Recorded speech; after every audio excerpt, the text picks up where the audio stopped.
પક્કા ભાઈની છે. પક્કા ભાઈની 80 વીઘાના ખાતેદાર.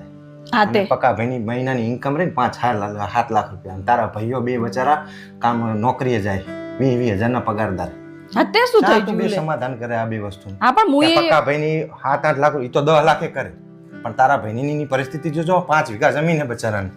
આ તો શું થઈ ગયું કે 5 વીઘા જમીન પણ હું એકને એક છોડી નહીં એમને. હા તે અને હમણાં જ મેં જમીનમાં સહી કરાવવા બોલાયા હતા તે મેં નથી આમ અસલ રીતે સહી કરી દીધી અને પાછું એમને હે ને મને પૈસા આપ્યા હતા ને તો એમ પૈસા ના લીધા. હા તે સૌથી સારી વસ્તુ કરી પણ તે એનો મતલબ એવો કે તે સહીના પૈસા ના લીધા એટલે તું અહીં મામેરું માગીશ એવી રીતે. હા તો પણ મામેરું તો ભરવું જ પડે ને તમે જે વાત કરો છો. મૂર્ખી એક શું હે તું પણ કોઈ ભૂનીના ભાઈને એવું કે આટલું રૂપિયાનું મામેરું લઈને આવજો. હારી ગાંડી હે તું તો. પણ એકવાર મામેરું ભરવાનું હોય હારું તો કંઈક દેખાડવું પડે ને લો. તને બુદ્ધિ હે કે નહીં બુદ્ધિ પણ પણ કોકનું જોઈને આપણા ઘરમાં શું કરવા અહીંયા તારા ભાઈની પરિસ્થિતિ વીક છે તું એને શું કરવા મારી નાખવાના ધંધા કરે 5 વીઘા મેં કેવી રીતે પૂરું કરે